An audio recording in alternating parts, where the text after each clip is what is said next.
Israeli military attacks Gaza HQ, killing aid worker. In a shocking turn of events, the Palestine Red Crescent Society, PRCS, has leveled serious accusations against Israeli military forces, claiming they launched an attack on the organization's headquarters in Gaza. This incident, which occurred in the early hours of Sunday morning, tragically resulted in the death of one of their workers and left 3 others injured.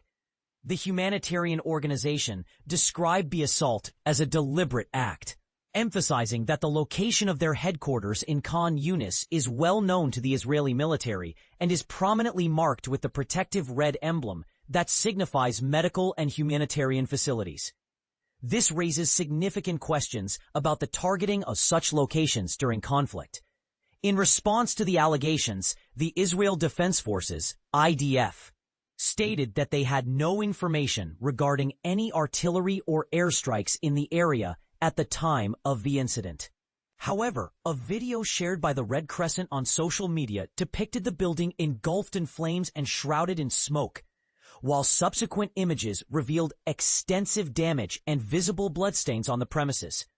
The aid agency identified the deceased worker as Omar Islim, expressing their heartbreak over his loss. They also reported that 2 additional workers were injured, along with a civilian who attempted to extinguish the fire.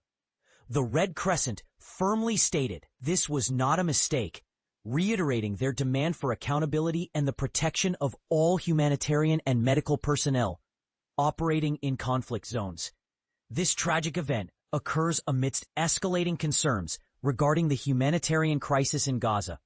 Recent United Nations statistics indicate that at least 1,373. Alarmingly, the majority of these fatalities have been attributed to actions by the Israeli military near distribution sites operated by the Gaza Humanitarian Foundation, GHF, which is backed by the U.S. and Israel. The GHF has contested the UN's figures, which claim that at least 859 individuals have died in proximity to its aid distribution points. Israel has accused Hamas of inciting disorder near these aid centers, asserting that its forces do not intentionally target civilians. Meanwhile, reports from Egyptian state media reveal that 2 trucks carrying essential fuel are currently waiting to enter Gaza, highlighting the ongoing logistical challenges in delivering aid.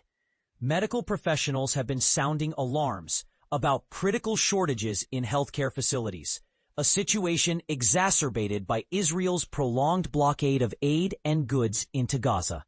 Although this blockade has been partially lifted, humanitarian organizations insist that more aid must be permitted to enter Gaza to avert a worsening famine and malnutrition crisis.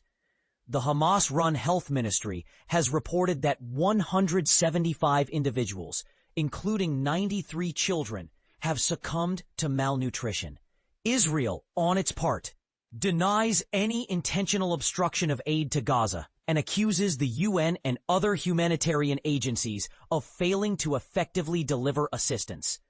The IDF's military campaign in Gaza was initiated in response to a Hamas-led attack on southern Israel on October 7, 2023, which resulted in approximately 1,200 deaths and 251 individuals taken hostage. Since then, the health ministry reports that over 60,000 people have died in Gaza. This situation raises critical questions about the nature of warfare and the protection of humanitarian efforts. What are your thoughts on the accountability of military forces in conflict zones? Do you believe enough is being done to protect humanitarian workers?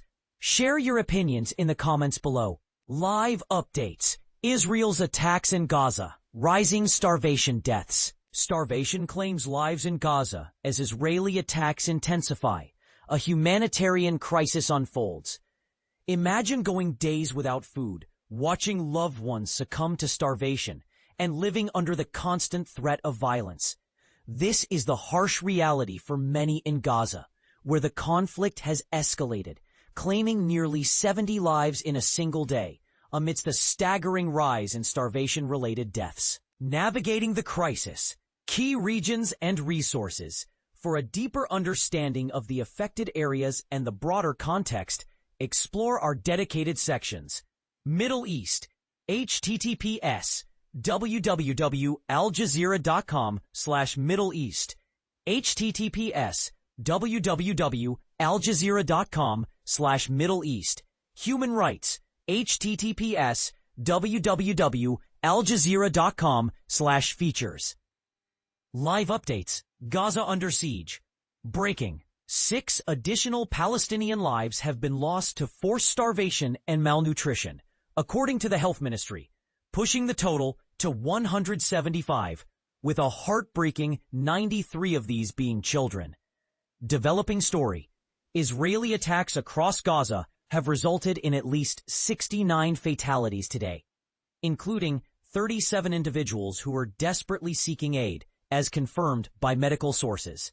So controversy erupts. The storming of the Al-Aqsa Mosque compound by far-right Israeli minister Itamar Ben-Gvir has sparked widespread condemnation from Palestinians and Jordan, the administrator of the holy site. But here's where it gets controversial. The international community's response to recognizing a Palestinian state has been mixed. What are your thoughts on the UK's recent move to recognize a Palestinian state? Does this gesture hold significant weight in alleviating the humanitarian crisis, or is it merely a symbolic act? Share your opinions in the comments below.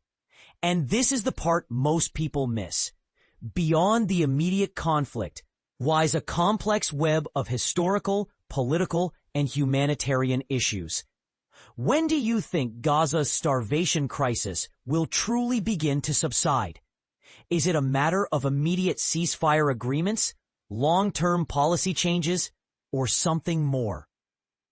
Join the discussion. Additional resources for a deeper dive. Video insight. Palestinian boy shot dead seeking food at controversial GHF aid site. Family demands answers. Video duration 3 minutes 14 seconds. In pictures, not eating for days. Gaza's worsening starvation crisis. Podcast analysis. The Take. Gaza's starvation crisis. When will it end? Explained. How significant is the UK's move to recognize a Palestinian state, and why now?